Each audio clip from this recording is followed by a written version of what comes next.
Nous sommes aujourd'hui à notre premier jour de conférence, une conférence spéciale où certainement Dieu va nous faire énormément de bien. Dieu va nous parler à travers plusieurs orateurs, plusieurs hommes de Dieu. Et comme j'ai dit tout à l'heure, ne vous concentrez pas sur les sons à côté, s'il vous plaît. Ça va s'arrêter tout à l'heure. C'est un petit esprit qui est en train de fatiguer les serviteurs là, mais on va partir tout à l'heure. Mais nous sommes là pendant plus de 2 semaines. Nous allons recevoir des hommes de Dieu, des orateurs, des personnes qui vont vraiment nous faire du bien. Et j'aimerais déjà saluer, s'il y a parmi vous qui êtes là, des serviteurs de Dieu, des hommes de Dieu, nos orateurs, que Dieu vous bénisse, que la main de Dieu soit sur vous, que la gloire de Dieu soit sur vous.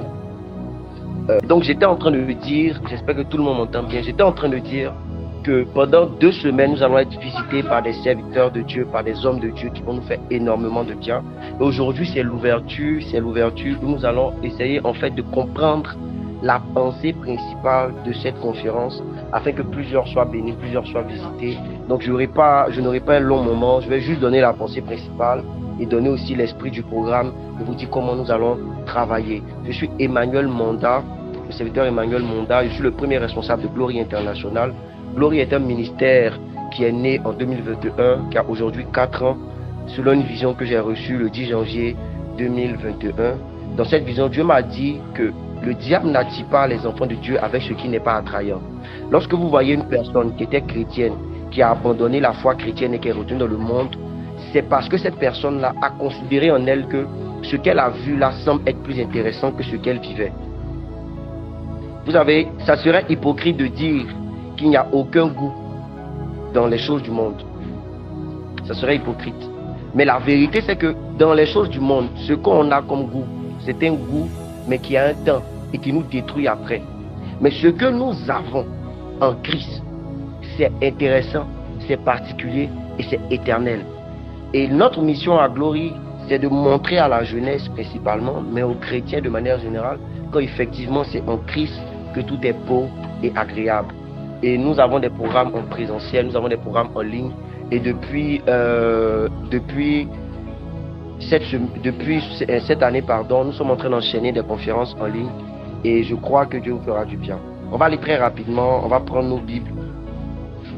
Dans le livre de Actes des Apôtres, Acte 2, le verset 1 à 2. Est-ce qu'on peut copier Acte 2, le verset 1 à 2.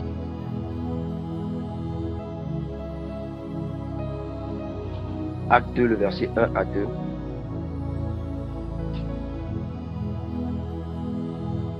Acte 2, le verset 1 à 2. Je vais lire rapidement. Le jour de la Pentecôte, ils étaient tous ensemble dans le même lieu. Tout à coup, il vint du ciel un bruit, comme celui d'un vent impétueux, et il remplit toute la maison où ils étaient assis. Je reprends. Le jour de la Pentecôte, ils étaient tous ensemble dans le même lieu. Tout à coup, il vint du ciel un bruit comme celui d'un vent impétueux, et il remplit toute la maison où ils étaient assis. Seigneur, merci de nous honorer par ta sainte présence. Viens prendre le contrôle de ce temps. Permets à ce qu'une personne puisse être visitée. Permets à une personne de pouvoir comprendre une vérité. Permets à une personne de pouvoir expérimenter quelque chose de spécial. Alléluia. La Bible nous apprend, dans le livre des Actes des Apôtres, que les apôtres, avec des disciples de Jésus-Christ, étaient réunis en un seul lieu. Ils étaient assemblés en un seul lieu. Ils étaient tous ensemble en un seul lieu. Et ce lieu où ils étaient ensemble, c'était un lieu où ils avaient l'habitude de se réunir.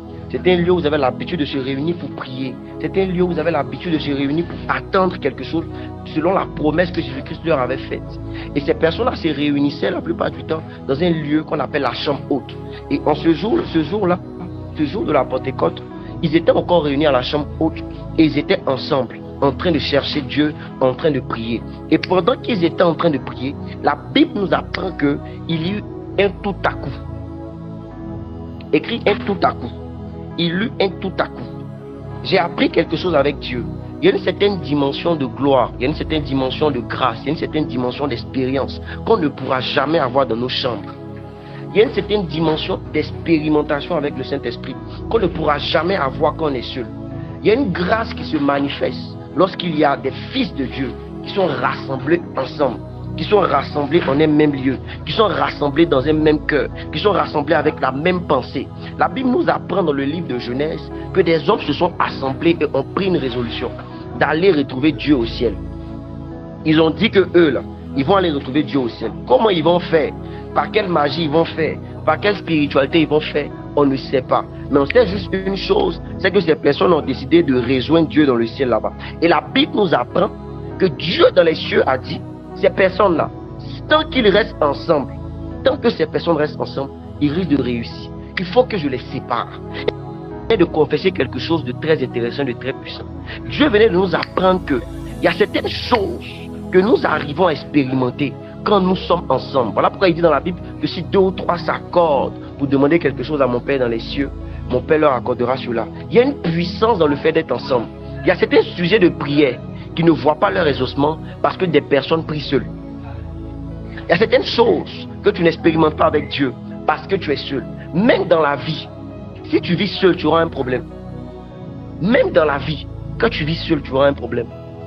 Et l'une des choses que le diable fait pour pouvoir détruire des vies, c'est que le diable les isole. Quand le diable veut détruire une destinée, le diable met dans l'esprit de la personne l'esprit de l'isolation.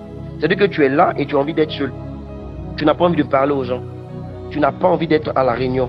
Tu n'as pas envie de participer à la prière. Tu n'as pas envie d'être avec les autres. Et même quand tu es avec les autres, tu ne te sens pas à l'aise. Tu as envie de t'isoler. Tu n'as pas envie de passer du temps avec ces personnes-là. C'est souvent le diable qui met ça en toi. Parce que l'une des caractéristiques du diable, c'est que c'est un lion. Mais un lion qui cherche à manger. Un lion qui a faim. Et lorsqu'un lion a faim, le lion est très violent. Et comment le lion se attaque? Regardez bien, remarquez bien. Quand le lion veut attaquer une bergerie, il isole une brebis. Et la brebis qui est isolée là, c'est cette brebis-là que les lions attaquent. Quand le diable veut t'attaquer, il va commencer à te faire voir les défauts de tes frères en Christ. Il va commencer à te faire voir les défauts de ton père spirituel. Il va commencer à te faire voir les défauts de l'assemblée dans laquelle tu es. Il va commencer à te faire voir les défauts des chrétiens. Pour commencer à te dire, et plusieurs ont cette pensée ici, je préfère rester à la maison pour prier. Je préfère rester à la maison pour prier. Je préfère rester dans mon coin pour prier. Je préfère rester dans ma chambre pour chercher Dieu. Parce que les gens de l'église m'ont blessé. Parce que mon père spirituel m'a blessé. Parce que je suis allé expliquer mon problème à un pasteur, il a expliqué ça aux autres. Parce que j'ai expliqué mon problème à mon frère en Christ, il m'a blessé. Parce que le responsable que j'idéalisais, celui que je prenais comme une personne sainte, c'est cette personne-là qui m'a fait tomber dans le péché sexuel. Je suis découragé des chrétiens, je suis découragé des hommes de Dieu. Je préfère rester à la maison. Non pas que je vais abandonner ma foi chrétienne, mais je préfère rester à la maison pour servir le Seigneur. Et plusieurs chrétiens ont cette mentalité-là. Plusieurs chrétiens ont cette pensée-là. Ils se disent que vaut mieux rester à la maison pour prier. Il y a trop de scandales dans l'église. Les hommes de Dieu sont des faux types. Les hommes de Dieu sont des escrocs. Beaucoup pensent comme ça et ils ont conscience en eux-mêmes. Je préfère rester à la maison. Je ne préfère pas m'engager dans une communauté parce que j'ai trop été blessé. Souvent, c'est derrière ces actions-là, la main du diable pour te chasser de l'assemblée afin d'être une victime vulnérable, une personne vulnérable. Lorsque tu es seul, tu es vulnérable. Lorsque tu n'es pas entouré, tu es vulnérable. Lorsque tu pries seul, tu es vulnérable. Lorsque tu es dans un esprit d'isolement, tu es vulnérable. Et beaucoup de chrétiens sont vulnérables parce qu'ils veulent vivre seuls. Ils veulent marcher seuls. Ils veulent vivre leur chrétienne seule. Leur vie chrétienne seule. Ils viennent dans l'assemblée mais ils ne veulent pas intégrer. Pourquoi? Parce que le diable a réussi à mettre dans la tête de cette génération que tu n'es pas obligé d'appartenir à une assemblée. J'aimerais te dire avant de continuer que c'est un mensonge du diable. La Bible nous apprend que Jésus a laissé une assemblée. Il a laissé un corps. Il n'a pas laissé des corps. Il a laissé un corps. Nous sommes un corps. Écoutez, si tu rentres dans une maison et que avant de rentrer dans le salon, tu vois un pied et tu arrives devant, tu vois une tête. Tu arrives devant, tu vois une main, je suis sûr que tu vas fuir. Parce que tu ne vas pas trouver normal de voir un corps détaché. Ce n'est pas normal de voir un corps détaché. Un corps est assemblé en un seul lieu. Est-ce que ce que je dis est faux? Et donc, la particularité du corps, c'est le fait qu'on soit ensemble. Et ce que le diable essaie de faire, c'est de nous diviser. Voilà pourquoi Dieu est passé par cette génération pour créer des programmes apostoliques. Avant notre génération, il n'y avait pas beaucoup de programmes où on rassemblait beaucoup d'hommes de Dieu. C'est vrai qu'il y en avait, mais c'était rare.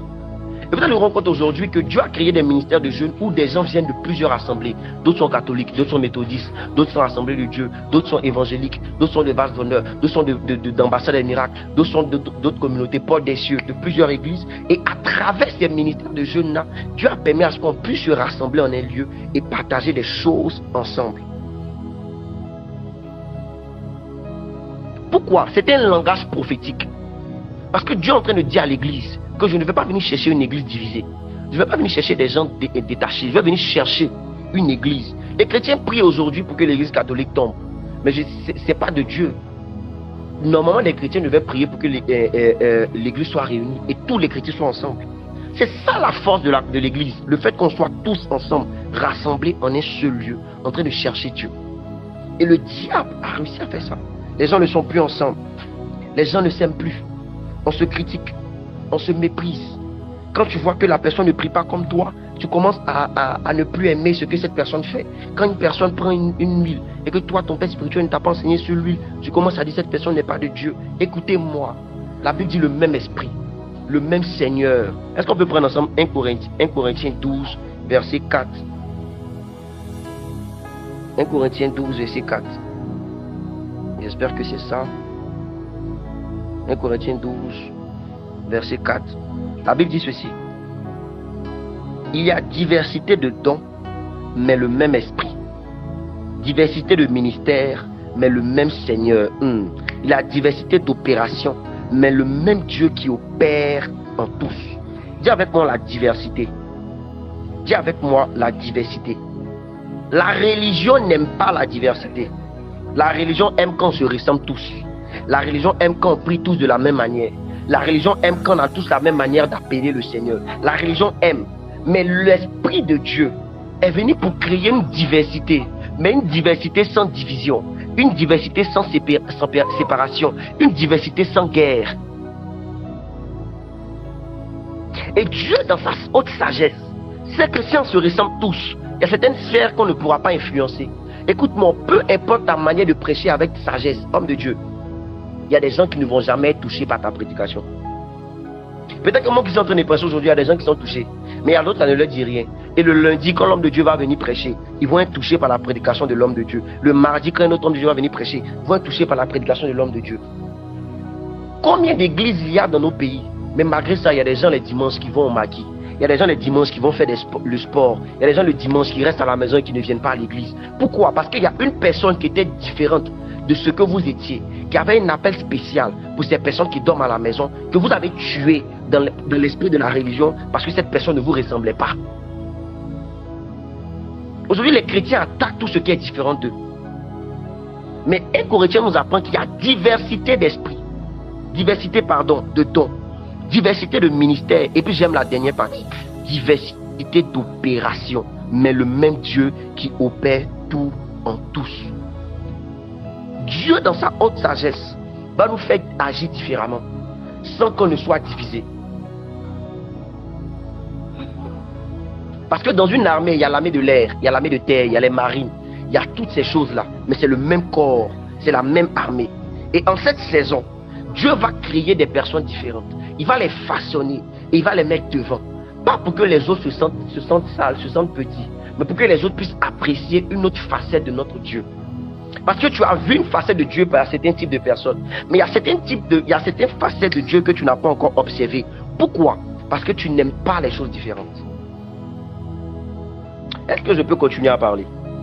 Donne-moi un amen si tu comprends ce que je suis en train de dire. Et la Bible dit qu'ils étaient rassemblés en un lieu. Frère, l'objectif de ce programme, c'est aussi que tu retournes dans ton assemblée. Même si c'est ton père spirituel qui t'a blessé, ne quitte pas une assemblée parce que tu as été blessé. Quitte une assemblée peut-être parce que Dieu t'a dit de bouger. Mais ne quitte pas une assemblée parce que tu as été blessé. Ne quitte pas une assemblée parce qu'on t'a parlé mal. Ne quitte pas une assemblée parce que peut-être que tu ne te sens pas. Quitte une assemblée inspirée de Dieu. Mais ne quitte pas une assemblée par la chair. Tu ne participes plus aux réunions du soir. Tu te dis que dimanche suffit. Il y a des choses que tu ne peux pas recevoir le dimanche. Il y a des choses que tu vas recevoir en semaine. Mais tu ne vas plus aux réunions du soir. Tu trouves la paresse. Tu trouves la flemme. Vous avez remarqué que c'est facile. c'est facile. Écoutez bien, je vais vous dire quelque chose de choquant. C'est facile de participer à un programme de prière, mais c'est difficile d'être constant dans une communauté. Est-ce que je peux reprendre? C'est facile de participer à un programme de prière, mais c'est difficile d'être constant dans une communauté. Ça veut dire quoi? Ça veut dire que c'est facile pour toi d'être connecté aujourd'hui en train de m'écouter. Mais ça sera difficile pour toi d'être connecté chaque samedi pour écouter un homme de Dieu prêcher, le même homme de Dieu prêcher les mêmes messages. Et donc tu ne fais rien d'extraordinaire quand tu participes à un programme. Dieu commence à apprécier le fait que tu sois dans un lieu et que tu sois constant dans ce lieu-là et que tu le cherches de manière constante. La Bible dit dans Actes des Apôtres qu'ils étaient réunis. Dans Acte 1, je reprends le verset s'il vous plaît. Acte 2, pardon. On dit, le jour de la... Ils étaient tous réunis ensemble dans le même lieu. Mais avant ça, dans le verset 1, voilà, le jour de la Pentecôte, ils étaient tous ensemble dans le même lieu. Ils avaient l'habitude de se réunir dans un lieu pour pouvoir communier ensemble. Aujourd'hui, on a un esprit tellement évasif, notre génération. On n'aime pas ça. Tu vois des programmes, il y a 10 000 personnes. Mais ces 10 000 personnes qui sont réunies dans le programme là, ils ont des assemblées qu'ils ont abandonnées. Ils ne participent plus aux réunions du soir. Ils ne participent plus aux réunions de prière. Ils ne participent plus à ce qui se passe là-bas. Dieu aime la constance. Dieu est dans la constance. Dieu apprécie quand des personnes sont constantes. Dieu apprécie la fidélité dans les choses. Dieu apprécie le fait que tu sois fidèle dans les rendez-vous que tu prends avec lui. Tu as pris un rendez-vous avec Dieu à minuit. Maintenant tu dis minuit te fatigue. Tu as pris un rendez-vous avec Dieu à 3 heures. Tu dis que 3 heures te fatigue. Dieu apprécie quelqu'un qui prie 10 minutes tous les jours que quelqu'un qui a prié 10 heures et qui n'a plus prié les autres jours de la semaine. Je reprends. Dieu apprécie quelqu'un qui prie 10 minutes tous les jours que quelqu'un qui prie 10 heures un jour et qui ne prie plus les autres jours de la semaine.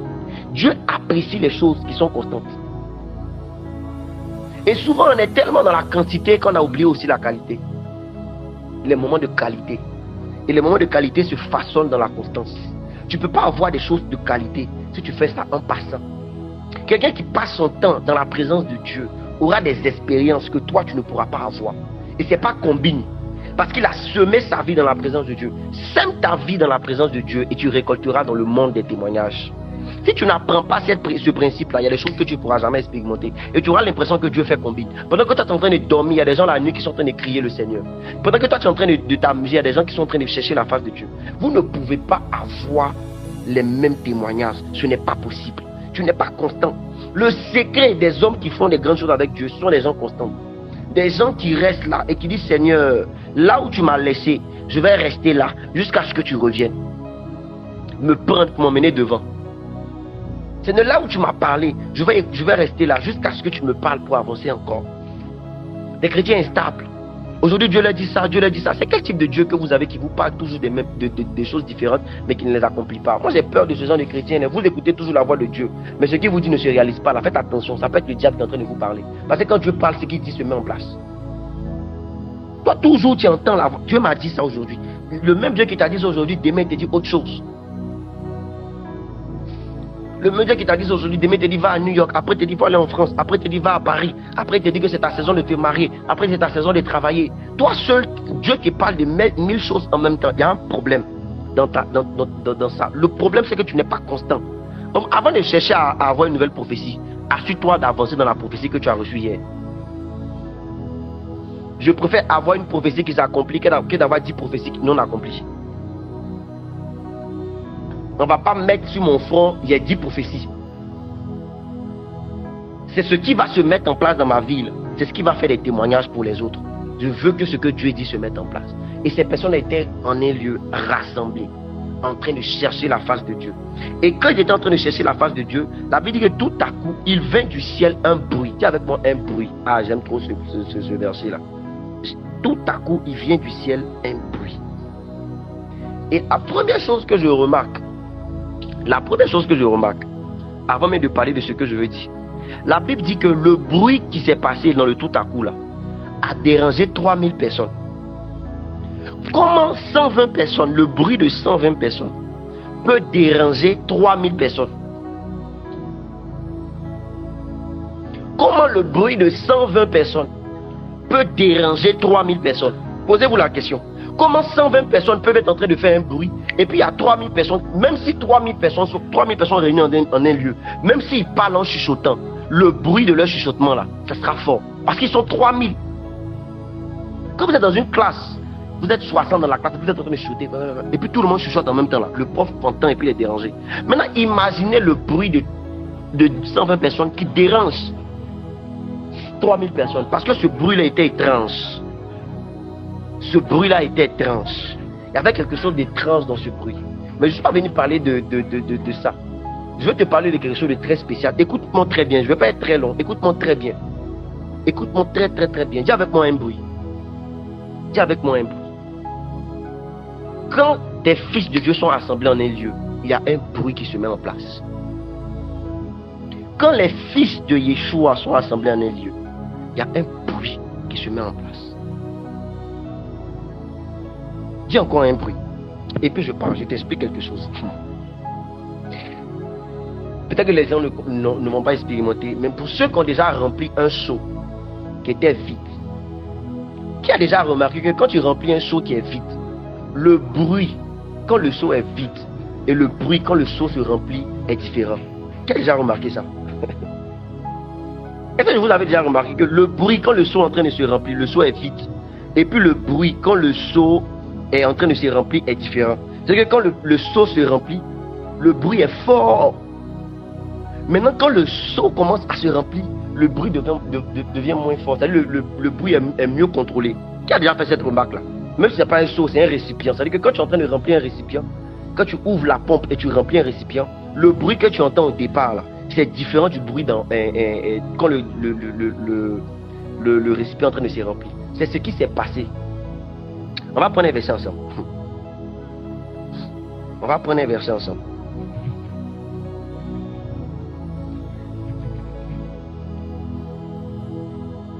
On va prendre un verset ensemble. 1 Timothée 2, verset 20.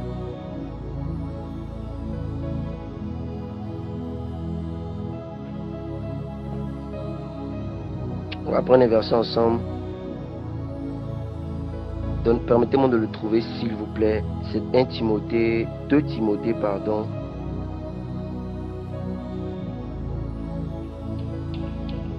« 2 Timothée 20.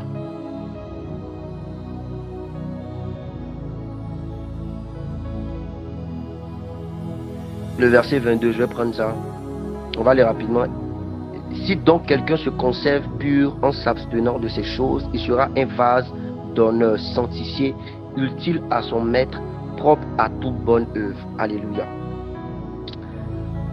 Paul enseigne à son fils Timothée et il fait comprendre à son fils Timothée que, en fait là, vous qui avez décidé de vous consacrer, d'être dans un lieu, de vous mettre à part et de chercher Dieu, vous êtes semblable à des vases. Donc vous êtes des récipients. Alléluia. Suivez-moi très bien.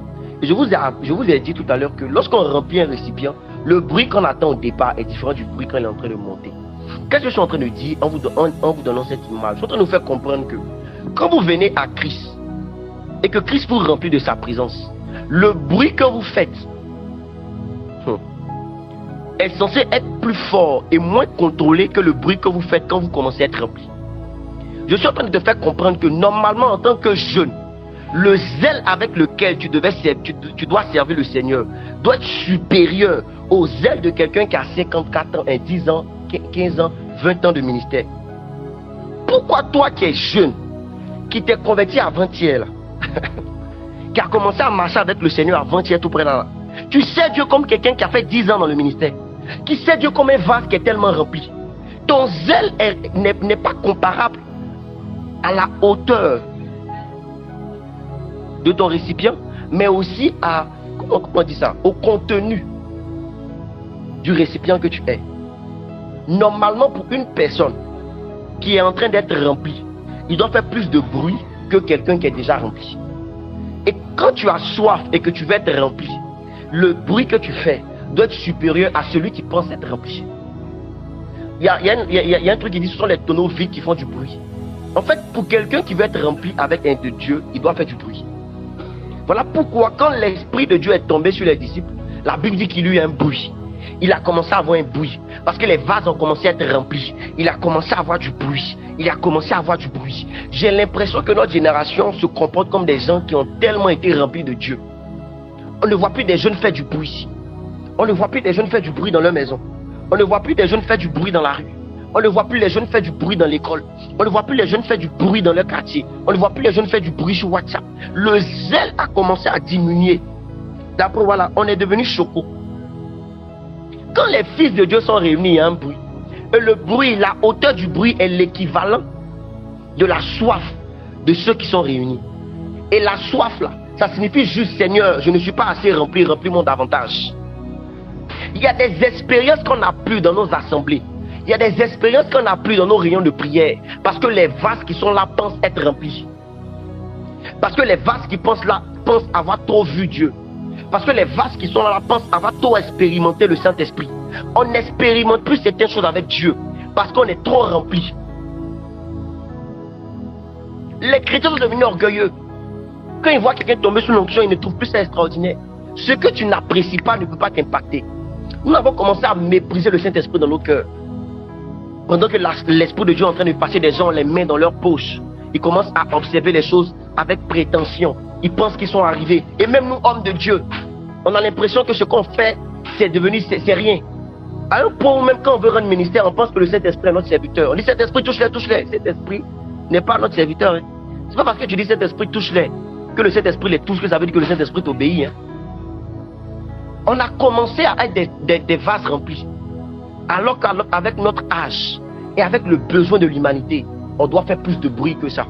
Plus de bruit dans la prière, plus de bruit dans la méditation, plus de bruit dans l'évangélisation, plus de bruit dans le service, plus de bruit dans les offrandes, plus de bruit dans notre manière de chercher Dieu. Parce que nous sommes vides. Parce que nous sommes vides. Dieu est en train de m'enseigner sur ça. Il me disait, mais regarde, tu vois pas que quand tu remplis le vase, quand tu remplis le seau, quand tu remplis le récipient, il fait plus de bruit au départ qu'avant. Il dit oui. Il dit pourquoi vous ne faites pas assez de bruit? Je dis Seigneur, je ne sais pas. Il dit parce que vous pensez que vous êtes rempli. On ne peut pas remplir un vase qui est déjà rempli. Et parce que vous pensez être rempli, le bruit a diminué. Et même dans notre manière d'adorer, le bruit a diminué. On ne sent plus une atmosphère d'adoration. On sent des gens chanter, mais on ne sent pas des gens adorer. On sent des gens danser, mais on ne sent pas des gens louer. Pourquoi? Parce que le bruit a diminué. Pourquoi le bruit a diminué? Parce que la soif a baissé. Notre génération a commencé à s'habituer aux choses de Dieu. Notre génération a commencé à s'habituer aux choses de l'Esprit. Notre génération a commencé à s'habituer à l'expérience avec le Saint-Esprit. On n'a plus soif de Dieu. On n'a plus soif de la personne du Saint-Esprit. On n'a plus soif de Dieu. Quand les filles sont réunies, il y a un bruit. Mais le niveau de bruit dépend du type de vase. Et en cette semaine qui commence et les semaines qui vont continuer, Dieu veut remplir des vases. Dieu veut toucher des vies. Dieu veut que tu expérimentes quelque chose de spécial. Dieu veut que tu expérimentes quelque chose de haut. Dieu veut que tu expérimentes quelque chose de différent. Ça va dépendre du bruit que tu vas faire. Ça va dépendre de comment tu te vois. Seigneur, j'ai déjà vu que tu as guéri des malades, mais je veux voir encore plus de maladies. Je n'ai pas encore vu un aveugle être guéri par mes mains. Je n'ai pas encore vu un paralytique marcher. Seigneur, je sais que tu bénis. J'ai vu Salomon être béni. Mais je pense que tu peux bénir une personne et que cette personne ait la richesse d'une nation. Est-ce qu'il y a des gens qui veulent monter avec Dieu? Qui veulent dire à Dieu, Seigneur, non, ce que je vois là, c'est pas assez. Il y a plus encore. Il y a plus profond que ça. Il y a plus différent que ça. Il y a plus spécial que ça. Il y a plus particulier que ça. Les gens aujourd'hui sont des vases, mais des vases déjà remplis. Voilà pourquoi ils ne font plus assez de bruit. Ils ne font plus assez de bruit. Le bruit même, c'est aussi spirituel. Ta prière ne dérange plus le monde des ténèbres. Avant, quand tu priais, quand tu prenais un temps de jeûne, il y avait forcément un esprit qui venait te fatiguer. Tu te rends compte que maintenant, quand tu pries, il n'y a plus d'attaque. Écoute-moi, Jésus a croisé Satan pendant qu'il faisait 40 jours de jeûne. Là où tu as plus de chances de croiser le diable, c'est quand tu es en train de chercher Dieu. C'est pas quand tu fuis Jésus. Là où tu as plus de chances de rencontrer le diable, c'est quand tu es en train de chercher Dieu.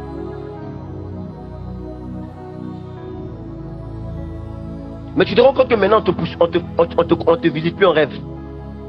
Quand tu jeûnes même, il y a plus de choses qui se passent. Tu ne fais plus trop de cauchemars. On ne vient plus te menacer. Et les choses, et puis tu te dis non, peut-être que c'est parce que tu as changé de niveau. Non, c'est pas parce que tu as changé de niveau, c'est parce que ton vase est trop rempli. Tu es trop arrivé. Quand tu vois un homme de Dieu prêcher, dès que tu vois le thème net, tu te dis, tu sais déjà ce qu'il va dire. Tu dis, oh, j'ai déjà entendu ça. Mon Dieu, un jour Dieu m'a brisé pour ça. J'avais du mépris pour les messages que j'avais déjà entendus. Quand je vois un thème, l'amour, je dis, mais qu'est-ce qu'il va dire de plus? Et un jour Dieu m'a dit, je ne prêche pas un message juste parce qu'il est nouveau. Je prêche un message parce qu'il doit être entendu par vos oreilles. Donc même si tu as déjà entendu un message sur l'amour et que Dieu passe par un homme de Dieu pour te parler de l'amour, c'est que tes oreilles avaient besoin d'entendre l'amour en la saison où tu es en train de partir. Même si tu as déjà entendu un message sur la prière et que tu es en train d'entendre un homme de Dieu prêcher sur la prière, c'est que la saison où tu es, tu avais besoin d'entendre ce message sur la prière. Tu ne pourras pas toujours entendre de nouveaux messages. Il y a des messages qui sont anciens, mais tu as besoin d'entendre ça. Quand tu vas dans un programme et que l'homme de Dieu prêche et qu'il est jeune et qu'il est en train de prêcher sur un thème de la puissance, tu te dis mais qu'est-ce qu'il va dire de nouveau? Le problème c'est que tu penses que tu es trop arrivé. Même un message que tu as déjà entendu peut te faire entendre des choses que tu n'as jamais entendues.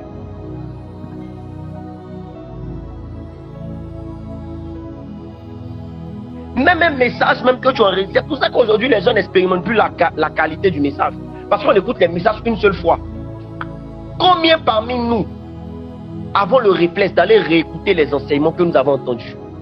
On prend note, on a des blocs-notes, mais combien parmi nous on va lire ces notes-là après? Combien parmi nous faisons ça? On est trop arrivé.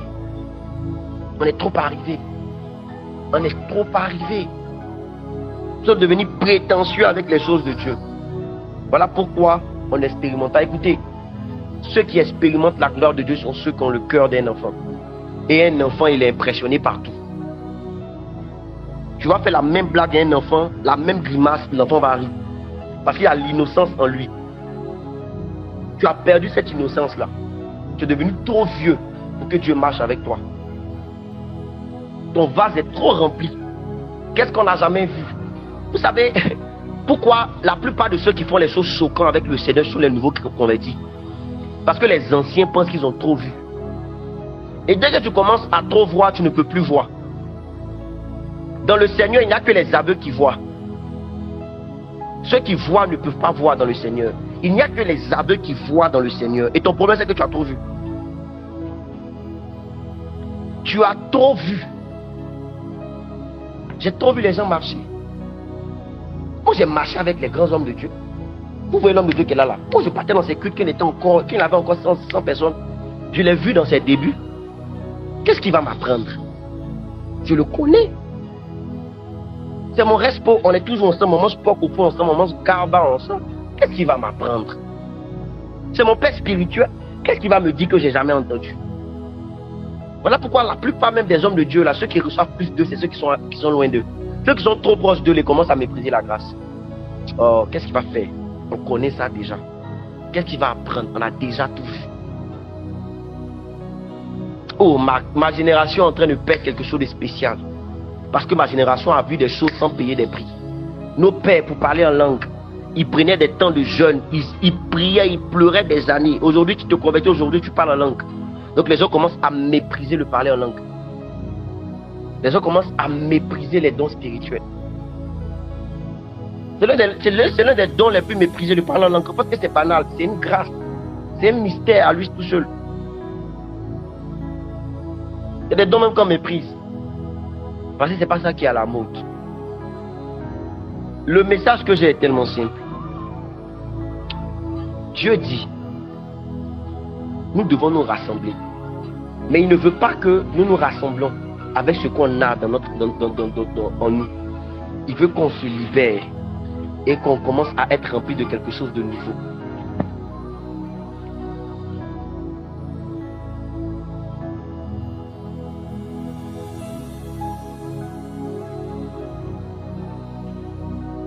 Mets un cœur si tu comprends ce que je suis en train de dire. Mets un cœur si tu comprends ce que je suis en train de dire. Je veux que tu me comprennes. Je suis en train d'introduire ce programme. Parce qu'un homme de Dieu peut-être va venir avec un message, il va te dire que Mon thème c'est l'amour. Et tu vas dire, mais qu'est-ce qu'il va dire sur l'amour qu'on n'a jamais entendu? Mon thème c'est le pardon. Qu'est-ce qu'il va dire sur le pardon qu'on n'a jamais entendu? On va commencer à prophétiser. Qu'est-ce qu'il va me dire que je n'ai jamais entendu sur la prophétie? Qu'est-ce qu'il va dire sur moi que les hommes de Dieu n'ont jamais dit? Je ne veux pas que tu aies ce cœur-là. Je ne veux pas que tu aies cette mentalité-là. Je veux que tu sois comme un enfant qui apprécie tout ce qui se passe avec Dieu. Que tu cries Amen pour quelque chose qui semble être simple. Que tu cries Yes pour quelque chose qui semble être simple. Que tu commences à apprécier être dans sa présence. Apprécier être avec Dieu. Apprécier être avec le Saint-Esprit. Apprécier être avec tes frères en Christ. Aujourd'hui même, certaines personnes même méprisent, comment on appelle ça? Certaines personnes même méprisent la communion fraternelle. C'est-à-dire que leurs frères chrétiens avec qui ils ont l'habitude d'être là, ils commencent à les mépriser. Je me suis trop habitué à lui. Donc ils cherchent maintenant le nouveau frère en Christ. Il est collé dans les nouveaux rassemblements comme ça. Mais ses frères en Christ, ils commencent à les mépriser. Il n'a pas le temps pour sa communauté, mais il a le temps pour la communauté des autres. Dieu ne va pas te récompenser pour là où il ne t'a pas appelé. Dieu ne va pas te récompenser pour là où il ne t'a pas appelé.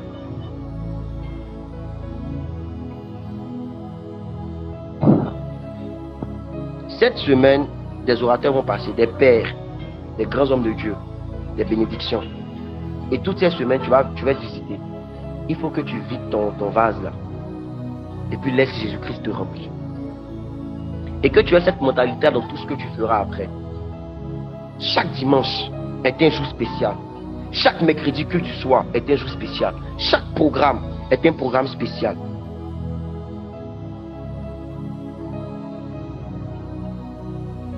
Donne-moi un amen si tu comprends.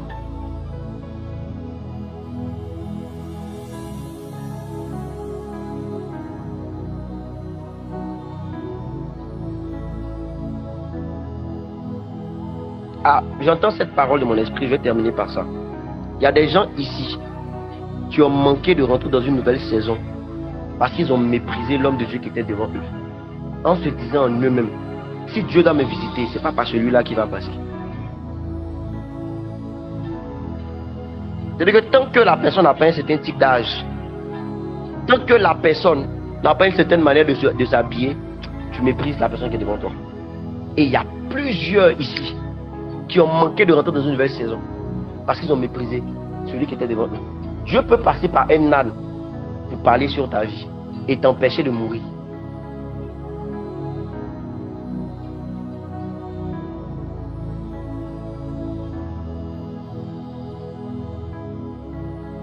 Donc le problème, c'est pas celui qui est devant toi.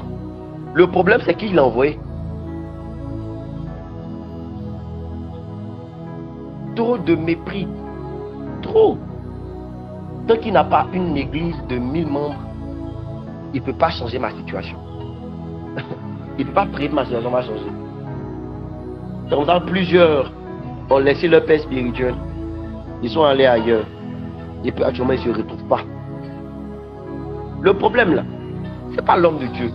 C'est le mandat de l'homme de Dieu. Est-ce que l'homme de Dieu a eu un mandat pour toi? C'est ça la question. Est-ce qu'il a un mandat pour toi? Est-ce que tu fais partie des brebis que Dieu lui a confiées?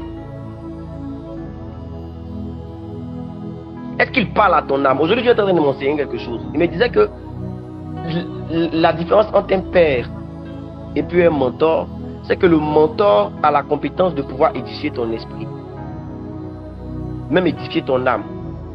Mais le père a le mandat de briser ton âme et de lui donner la forme selon le Seigneur. Tout le monde peut parler puis ton esprit va être édifié. Mais tout le monde n'a pas la compétence de toucher ton âme. Tout le monde n'a pas la compétence de toucher ton âme. Or, ce qui te permettra de réussir, ce n'est pas ton esprit, c'est la position de ton âme. Car la Bible déclare prospère comme prospère l'état de ton âme. Si l'homme de Dieu n'a pas la compétence d'influencer ton âme, ton caractère, ton état d'esprit, peu importe l'onction que l'homme de Dieu a, il ne pourra pas te mettre dans la destinée que tu veux. C'est pour ça que l'un des signes que Dieu te montre pour te prouver qu'une personne est connectée à ta destinée, c'est que quand la personne parle, tu es content dans ton âme. Au-delà même de ce que la personne dit, tu aimes sa tête.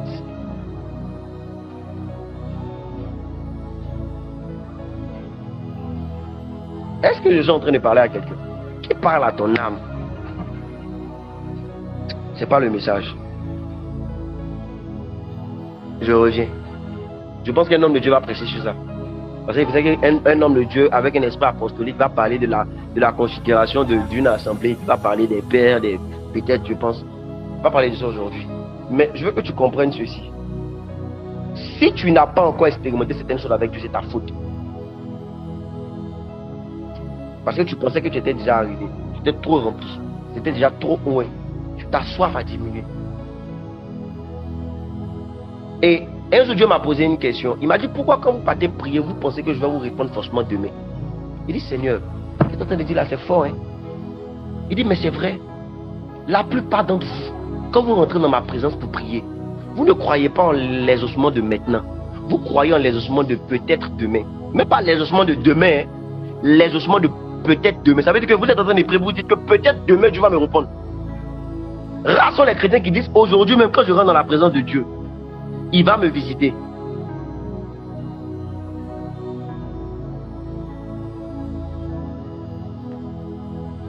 C'est pour ça que vous ne me voyez plus. Vous ne croyez plus en moi. Vous ne croyez plus en moi. Vous êtes trop arrivés. Vous êtes trop arrivés. Vous avez de grandes assemblées, de grands orateurs, de grands prédicateurs, de grands groupes musicaux, de grands instrumentistes, de grands chants. Vous avez beaucoup de concerts, beaucoup de rassemblements. Donc vous avez commencé à mépriser les choses simples. Oh, c'est dans les choses simples que Dieu se glorifie. C'est dans les petits temps de prière dans la maison avec tes 3 frères en Christ. Vous vous rassemblez, vous priez ensemble. Rappelle-toi de ces temps au début quand tu étais converti, où il n'y avait pas de mélodie, où il n'y avait pas d'instrumentaux, où il n'y avait pas de chant, il n'y avait pas d'orateur, il n'y avait pas de micro. Vous vous attrapez les mains dans vos chambres, dans les choses simples, et vous commencez à parler en langue, prier, vous sentez la gloire de Dieu, des visitations incroyables, les anges commencent à bouger. Rappelle-toi de ces temps-là, et regarde aujourd'hui, toi, avec le micro, avec la veste, dans les assemblées, comment tu ne sens plus cette atmosphère-là? Tu penses que c'est parce que Dieu n'est plus là? C'est parce que toi, tu es loin de Dieu. Pourquoi? Parce que tu es trop rempli. Rappelle-toi de ces cellules de prière sans mélodie, sans musique, où il y avait les tambours. Et puis tu expérimentais de grandes choses. Parce que tu étais vide. Tu ne voulais que le recevoir. Même quand la chante chantait mal, ça ne te gênait pas. Même quand le pianiste n'était pas le meilleur pianiste, ça ne te gênait pas. Aujourd'hui, quand le pianiste joue une fausse note, tu ne peux plus prier.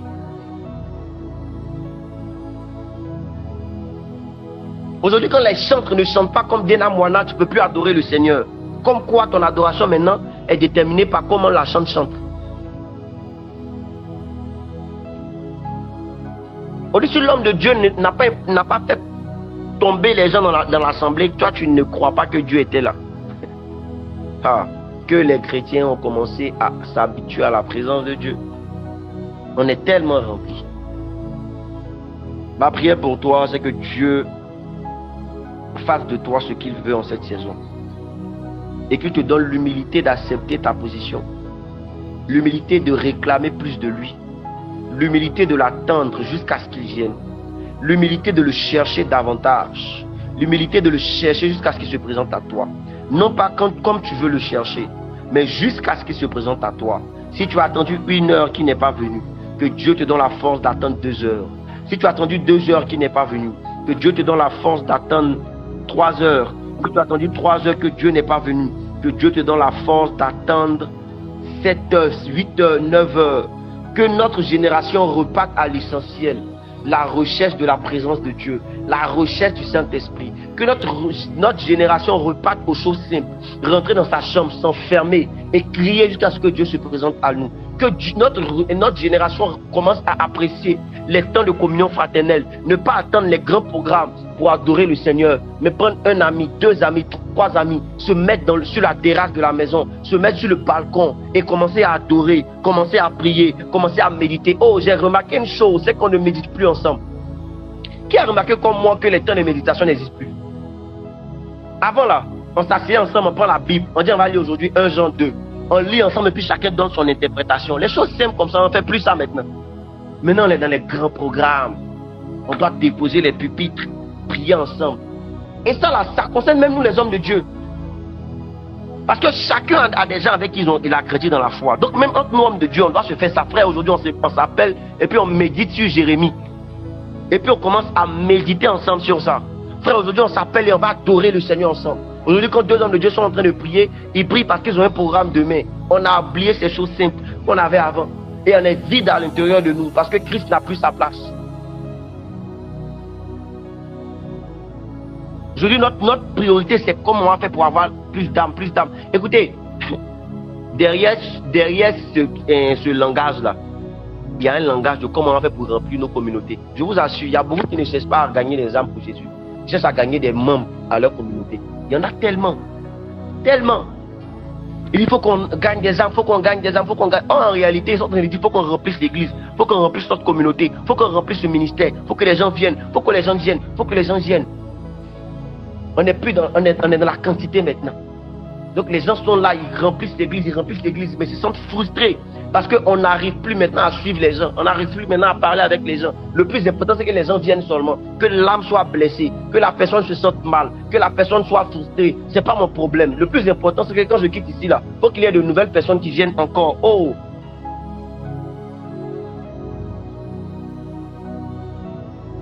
On n'a plus le temps. Pour les choses si simples qu'on avait avant. Tu viens à l'église, quand on finit comme ça, on va faire des réunions, on ne prend plus le temps de parler ensemble, de se faire des câlins, de voir comment l'autre va. Il y a quelque chose qui ne va plus. On est devenus comme des entreprises. Il faut qu'on avance. Mais où sont ces frères et sœurs qui marchent ensemble et qui communient ensemble, des vases vides, qui commencent à parler avec amour de Jésus, qui commencent à parler avec zèle des choses qu'ils ont découvertes. Frère, hier j'étais là comme ça, j'ai vu telle chose dans la Bible, donc c'est puissant, avance, Tréma. Aujourd'hui, dès qu'on a un message, on veut organiser en même temps un séminaire. Dès que Dieu commence à te parler en même temps, tu penses que tu es prêt pour prêcher. Dès que Dieu commence à donner 2-3 révélations, tu te dis que tu dois commencer à être le pupitre. C'est vrai, c'est bien. Le besoin des âmes est tellement large, est tellement énorme. Mais qu'en est-il de la communion fraternelle? Qu'en est-il de la communion fraternelle entre nos frères et sœurs? Où on s'appelle juste pour dire comment Jésus est merveilleux. Qu'en est-il de ces choses simples qu'on avait avant quand on était de nouveaux convertis? Qu'en est-il? Quand on n'avait pas encore l'onction et qu'on était des chrétiens simples, on n'avait pas encore été baptisés du Saint-Esprit, mais on venait à l'église avec nos Bibles. On était assoiffés de connaître la parole. On posait de nombreuses questions à nos responsables pour qu'ils puissent nous expliquer. Non pas parce qu'on doit aller prêcher, mais parce qu'on veut comprendre et connaître Jésus. Qu'en est-il de ce type de chrétiens-là? On n'est plus ça. On n'est plus comme ça. Aujourd'hui, quand on voit un homme de Dieu rendre ministère, on n'apprécie pas ce que Jésus-Christ fait. On voit juste ce qu'on doit faire nous-mêmes. C'est vrai qu'aujourd'hui, les modèles d'hommes de Dieu qu'on a, on les a juste parce qu'on veut aussi manifester l'onction. Mais il y a plus ces chrétiens-là qui disent: waouh, Seigneur, tu es puissant. Waouh, Seigneur, j'ai les larmes aux yeux quand je te vois guérir cette malade. Waouh, Seigneur, j'ai les mal aux yeux quand je vois qu'il guérit ce fou. Waouh, Seigneur, j'ai les larmes aux yeux quand je te vois en train de manifester la puissance comme ça. Je ne sais pas, mais j'ai envie de t'adorer à cause de ce que tu es et tu fais. Il n'y en a plus, il n'y a plus ça. Il n'y a plus. Les chrétiens aujourd'hui qui vont venir, je donne à Dieu parce que je l'aime. Parce que je l'aime, je sais pas, mais j'ai de l'argent dans mon compte, je sais pas, Seigneur, je t'aime trop, tiens, prends. Quand on aime, on donne, écoutez-moi, c'est la vérité. Quand on aime, on donne à Dieu. Aujourd'hui, quand on donne à Dieu, c'est parce que, Seigneur, je veux une nouvelle dimension d'onction. Seigneur, je veux beaucoup d'argent. Seigneur, je bâtis mon hôtel. Où sont les chrétiens qui donnent des holocaustes à Dieu? La particularité de l'holocauste, c'est qu'on donne juste sans raison. On donne juste parce qu'on aime. C'est ces personnes-là que Dieu aime. Écoutez, le jour David et le jour Salomon a donné ces milliers d'holocaustes à Dieu là, il n'attendait rien en retour. Hein. Il n'a pas fait ça parce qu'il voulait être béni. Hein. Il a fait ça parce que son père lui a appris à honorer Dieu. Il ne s'attendait même pas à ce que Dieu vienne le visiter le soir. C'est cette catégorie de personnes-là qui manque aujourd'hui. On donne parce qu'on veut. On donne parce qu'on veut. Quand on est seul à la maison, on ne peut pas louer le Seigneur. En fait, on ne loue plus Dieu, on danse. Ah, Seigneur Jésus-Christ. Les chrétiens trop anciens, trop doyens. Les chrétiens trop frustrés et blessés. Vous avez été blessés que Jésus. Vous avez été trahis que Jésus.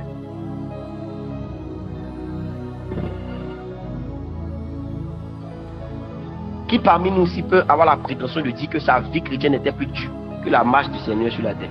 Mais il était là. À cause de ces expériences que tu as eues, tu as baissé ton zèle. Tu as commencé à mépriser les choses de Dieu. Frère, qui t'a converti? C'est un homme qui t'a converti. À cause d'un homme, tu vas laisser la vie chrétienne. C'est ton pasteur qui t'a converti. C'est ton frère en Christ qui t'a... à cause de lui. Non. Tu as vu quelque chose personnellement dans ton cœur. Tu as été convaincu et tu as décidé de marcher avec le Seigneur. Que Dieu vous visite. Que la main de Dieu soit sur vous. Que le Saint-Esprit, en cette nouvelle saison, fasse de vous des personnes simples. Non pas simples dans l'apparence, mais simples dans le cœur. Parce qu'il y a une hypocrisie dans ça. Il y a des gens qui disent que aujourd'hui il faut être simple. La simplicité dont plusieurs parlent, c'est dans l'apparence, c'est pas dans le cœur. La simplicité dans le cœur, c'est apprécier les choses simples. Apprécier les temps de communion fraternelle. Apprécier les temps d'adoration. Apprécier ces petites choses-là, mais qui nous font énormément de bien. Ma prière pour toi, c'est que tu sois comme ça. Que Dieu te bénisse. Que la main de Dieu soit sur toi. Que le Saint-Esprit te visite. Et que tu témoignes en ce mois spécial dans lequel nous sommes, où Dieu a décidé de nous visiter. Je vais prier. J'ai terminé mon message. J'espère que le message a parlé à l'âme de quelqu'un. J'espère que quelqu'un est en train de redéfinir sa vie chrétienne. Seigneur, nous bénissons ton nom, nous te glorifions. Merci pour ce temps. Merci pour ce message. Merci pour tous ceux qui ont écouté. Père, nous prions afin que tu nous donnes la force. Prie avec moi, demande à Dieu de donner la force de revenir à l'essentiel. Donne-nous la force, Seigneur, de revenir à l'essentiel. De revenir à ce que nous avons comme cœur. Donne-nous la force, Jésus-Christ, de t'aimer comme nous t'aimions au premier contact. Te prions, Seigneur. Réveille en nous notre intimité. Réveille en nous notre simplicité. Réveille en nous notre soif. Afin que nous puissions marcher avec toi et vivre avec toi. Père, je prie pour une personne qui écoutait ce message. Qu'à travers ce message, sa soif revient. Qu'à travers ce message, elle expérimente quelque chose de spécial. Qu'à travers ce message, elle puisse voir quelque chose de nouveau. Que sa vie, Seigneur, soit un témoignage. Que sa vie, Seigneur, soit un témoignage. Que sa vie, Seigneur, fasse un bruit dans sa génération. Un bruit dans sa génération. Un bruit dans sa famille. Un bruit dans son quartier. Un bruit dans sa communauté. Un bruit dans la ville où elle est. Au nom puissant de Jésus-Christ. Pendant que je suis en train de parler, l'Esprit de Dieu est en train de remplir plusieurs. Et un bruit commence à se faire sentir, entendre et voir là où vous êtes. Maintenant même au nom puissant de Jésus-Christ. Que cela se fasse. Au nom puissant de Jésus-Christ. Recevez cette impactation au nom de Jésus-Christ. Merci Saint-Esprit. Amen. Alléluia. Que Dieu vous bénisse. Nous avons terminé notre premier jour de conférence sur le thème quand les filles sont réunies.